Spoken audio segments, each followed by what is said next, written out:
दोस्तों, आपके सामने जो ये हथेली है, ये मशहूर गायक, प्लेबैक सिंगर स्वर्गीय किशोर कुमार जी की है।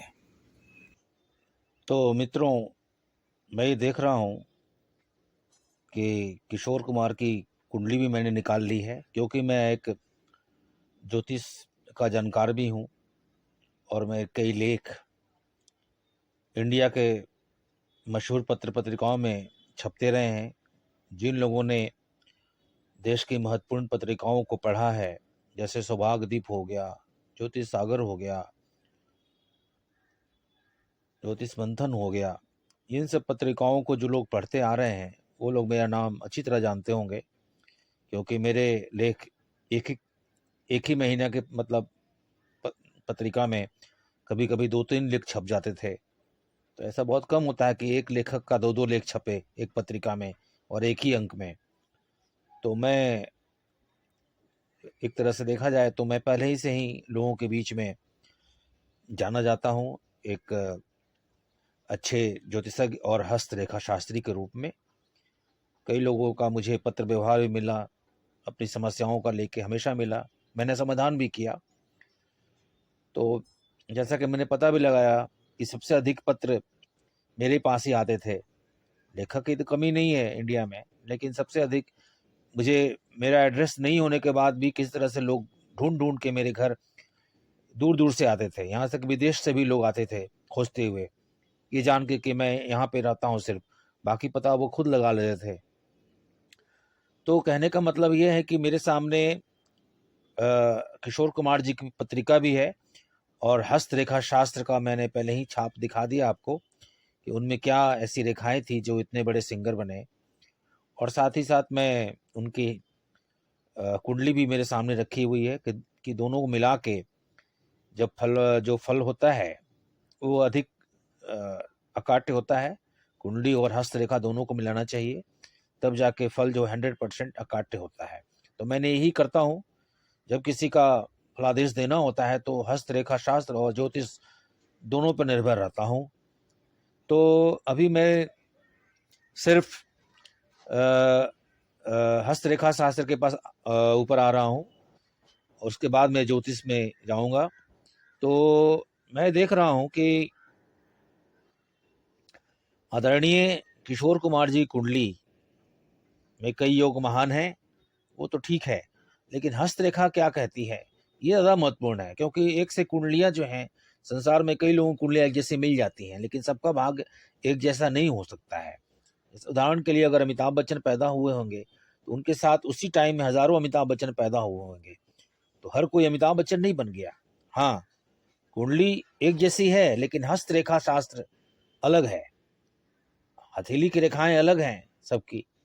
तो जिसकी रेखाएं कुंडली से मैच कर रही हैं वही अमिताभ बच्चन बनेगा। तो सबकी रेखाएं उतनी महान नहीं हो सकती हैं। जो अमिताभ का कुंडली होगी, सही में उसको अमिताभ ही बनना होगा, तो उसकी हस्तरेखाएं भी बताएंगी। दूसरे की हस्तरेखा भले कुंडली कह दे कि हाँ बहुत अच्छी कुंडली अमिताभ की तरह है, लेकिन हस्तरेखा हम जाएंगे देखने तो वो बात नहीं दिखाई पड़ेगी। अमिताभ के हाथ में और उस आदमी के हाथ में जमीन आसमान का अंतर होगा। तो आइए पहले हम हस्तरेखा की ओर ध्यान दें, किशोर कुमार जी की हस्तरेखा क्या कहती है।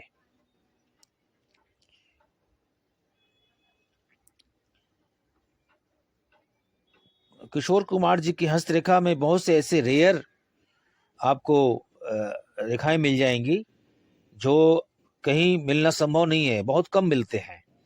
जैसे कि इनके हाथ में दो दो माइंड रेखा है, मतलब मेंटल जिसको बोला जाता है, मस्तिष्क रेखा। वो दो दो मस्तिष्क रेखा लेके ये पैदा हुए हैं। जो दो दो रेखा जिसके मस्तिष्क में रेखा में हो, तो आप समझ जाइए कि आदमी जीनियस है।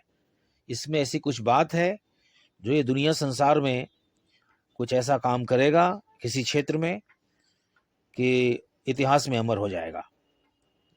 तो ये चीज देखा जा रहा है कि हस्तरेखा शास्त्र जो है, मस्तिष्क रेखा जिसके हाथ में दो हो, उसके बारे में जो कहता है कि आदमी जीनियस होगा। तो किशोर कुमार तो वास्तव में जीनियस थे ही, इसमें कोई शक नहीं है। वो बिना सीखे इतना अच्छा गाना वो मतलब गाते थे कि बड़े बड़े सीखे हुए गवैये भी नहीं गा सकते हैं। तो ये क्या है? ये उनके जीनियस जो है होने का संकेत है, क्योंकि उनके में दो मस्तिष्क रेखाएं हैं।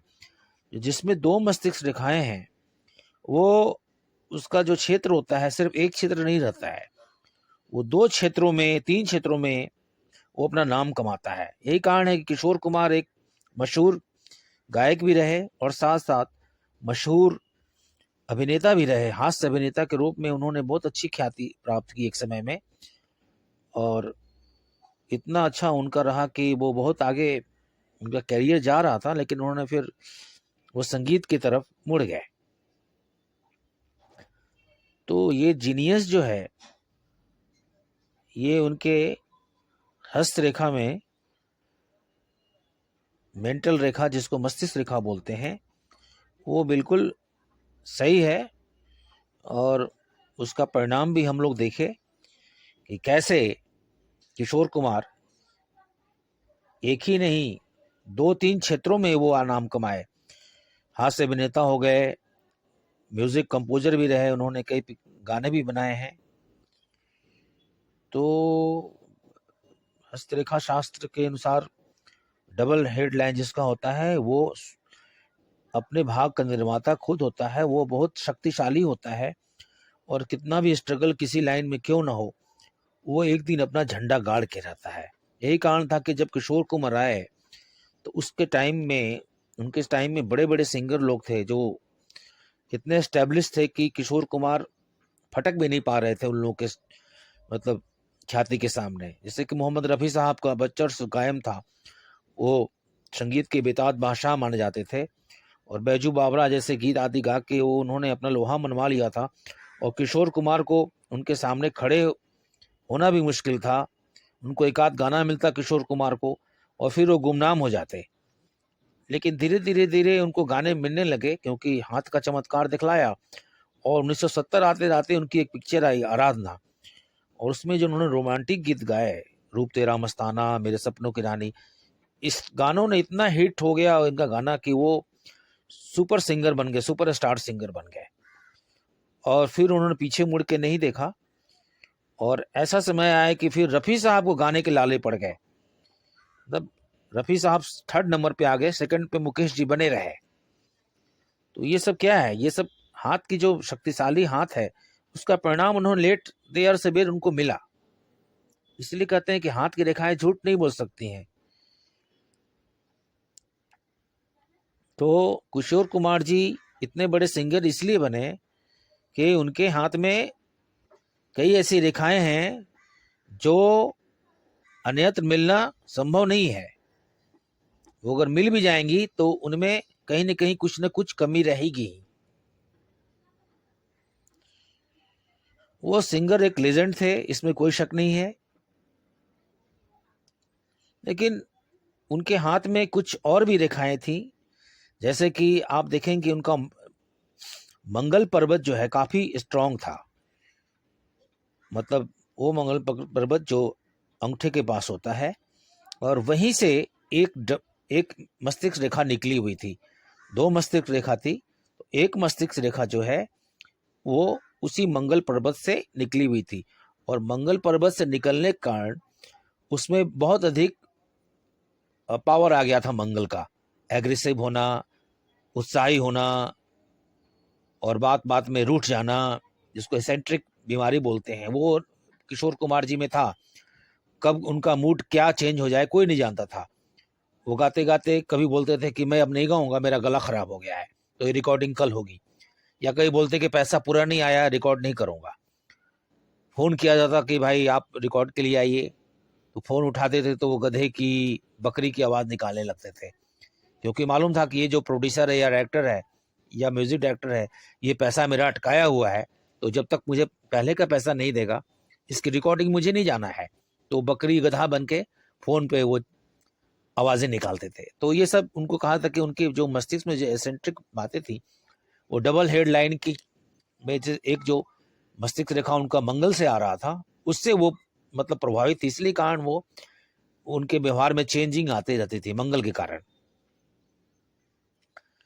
और भी बहुत सी बातें हैं। आप देखेंगे कि किशोर कुमार जी ने 4 शादियां की थी, लेकिन 4 शादियों का जो जो कहा जाता है कि भाई ये बुध के नीचे अगर 4 रेखाएं हों तो 4 शादी होती है, लेकिन आप देखेंगे कि किशोर कुमार के छोटी फिंगर के नीचे, बुध के नीचे ऐसी कोई रेखाएं नहीं थी, 4 रेखाएं नहीं थी, सिर्फ एक रेखा थी। तो ये जो अंधविश्वास है ये भी दूर हो जाता है किशोर कुमार के हाथ को देख के। किशोर कुमार की जो चंद्रमा था वो भी काफी स्ट्रांग था। हालांकि उनकी उंगलियां छोटी थी, पर जो उंगलियों का जो सेकंड पार्ट होता है वो लॉन्ग थे। हार्ट लाइन, उनका हृदय की रेखा ठीक था और काफ़ी स्ट्रांग माना जाएगा। यही कारण है कि वो किशोर कुमार का हृदय बिल्कुल क्लीन था, ट्रांसपेरेंट था, और वो दयालु भी थे, दूसरे की हेल्प करना भी जानते थे। यही कारण है कि रफ़ी साहब जब पीक पे थे या फिर उनका डाउनफॉल हुआ, तभी भी किशोर कुमार उनको मित्र ही मानते रहे, उनका सहयोग करते रहे। जो गाना किशोर कुमार से लगता था कि किशोर कुमार मैं नहीं गा पाऊंगा, वो बोलते थे कि भाई ये गाना मुझसे नहीं होगा, आप रफ़ी साहब को बुला लीजिए। दूसरा कोई गायक होता तो बोलता कि नहीं नहीं मैं गा लूंगा, या किसी और का नाम सजेस्ट करता, रफ़ी साहब को नहीं करता, क्योंकि रफ़ी और किशोर एक समय में प्रोफेशनल राइवल रह चुके थे। किशोर कुमार का दिल बड़ा था, इसलिए उन्होंने हमेशा रफ़ी साहब को सपोर्ट किया, और यही रफ़ी साहब भी सपोर्ट करते थे। एक बार इमरजेंसी के दौरान किशोर कुमार ने कांग्रेस का साथ देने से मना कर दिया, तो उनके सारे गाने जो हैं रेडियो पर, टीवी पर बंद हो गए। तो रफ़ी साहब को जब मालूम हुआ तो वो इंदिरा गांधी जाके मिले और उन्होंने रिक्वेस्ट किया कि मेरा नाम मत लीजिएगा, मैं लाइट में नहीं आना चाहता हूँ, लेकिन आप किशोर कुमार के साथ ऐसा काम नहीं करें, उनके साथ ज्यादती हो रही है। उनके गाने जो हैं, किशोर कुमार के गाने टीवी पर और रेडियो पर बजनी चाहिए, बैन नहीं होना चाहिए। कलाकार के प्रति इस तरह का रवैया ठीक नहीं है सरकार का। तो उनके कहने से इंदिरा गांधी ने फिर से किशोर कुमार के गाने जो है आने चालू करवा दिए रेडियो पर, टीवी पर, और बैन हटा दिया। तो ये दोनों में काफी अच्छी दोस्ती थी। लोग जबकि कहते हैं कि दोनों में दुश्मनी थी, एक दूसरे का टांग खींचते थे, प्रोफेशनल मित्र नहीं थे, ऐसी कोई बात नहीं है।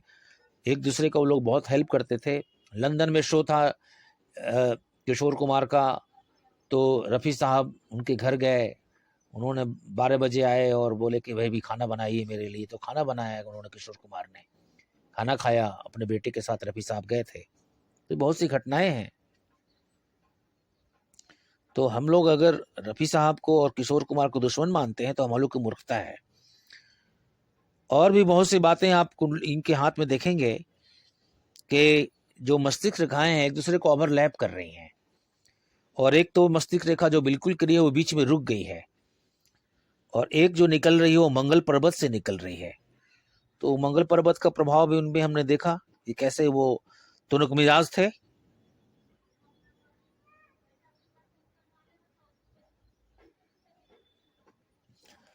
इसके अलावा किशोर कुमार के हाथ में हम देखते हैं कि उनकी हथेली चौड़ी है, और माउंट जो भी है वो दबा हुआ नहीं है।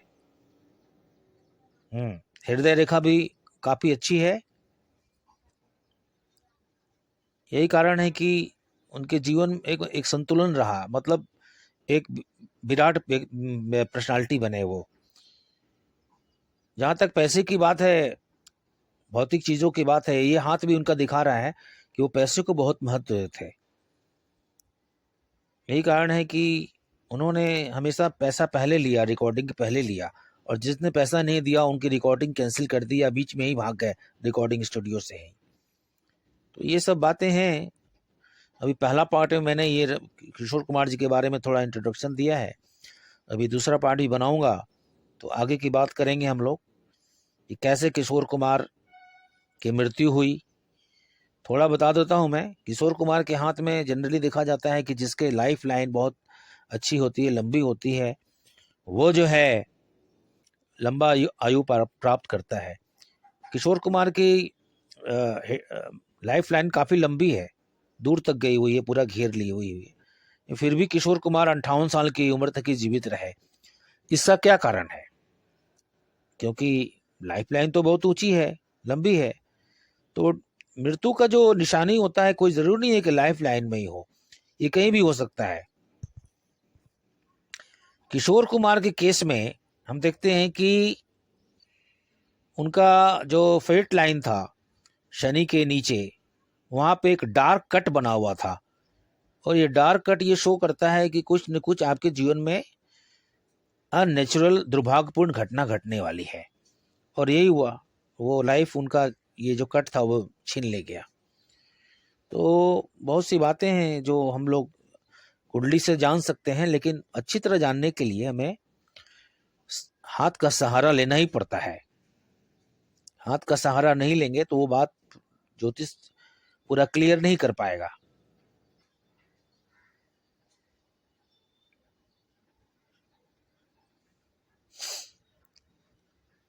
तो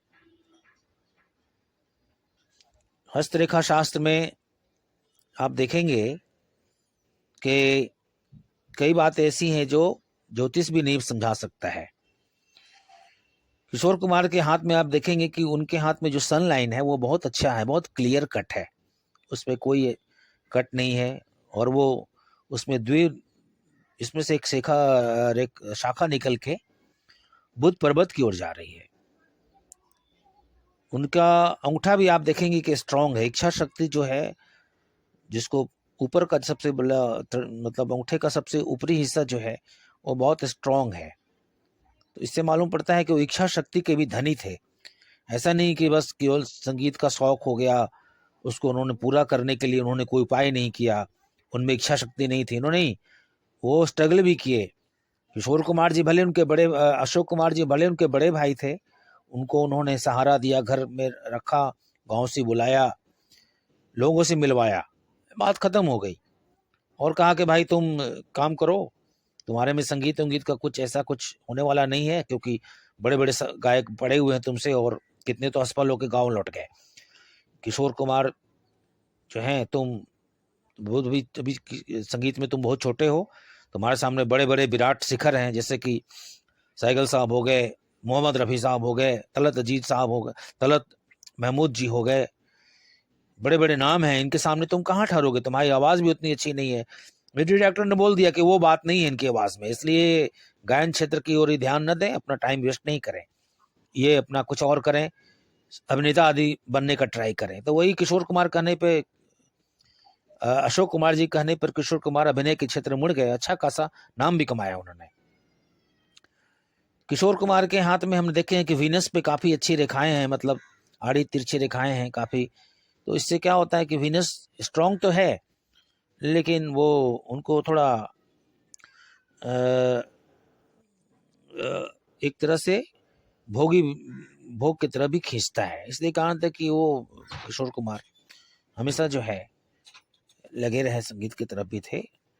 और इनके हाथ में हम देख रहे हैं कि अपोलो फिंगर जो सूर्य रेखा है वो काफ़ी स्ट्रांग है, और वो शनि से जुड़ा हुआ है, और बृहस्पति की जो रेखा है वो बिल्कुल अलग है। तो ऐसा व्यक्ति जो है स्वतंत्र व्यक्तित्व का स्वामी होता है। जब हमारा गुरु रेखा जो है किनारे हो, सबसे अलग हो, तो अपने विचार लेता है, अपनी विचारधारा होती है, उसका फॉलो करता है। यही कारण था कि किशोर कुमार ने कभी भी अशोक कुमार के घर रहते हुए भी उनका हर बात नहीं मानी, वो अपने ढंग से पे लाइफ को चलाए। यहाँ तक कि मधुबाला जो मुस्लिम थी, वो अचानक उनके जीवन में आई तो वो शादी के लिए भी राजी हो गए। हालांकि किशोर अशोक कुमार ने मना किया कि भाई हम लोग ब्राह्मण हैं, ये है वो हैं। तो ये सब भी हुआ। तो अब आइए हम देखते हैं कि किशोर कुमार के कुंडली क्या बोलती है।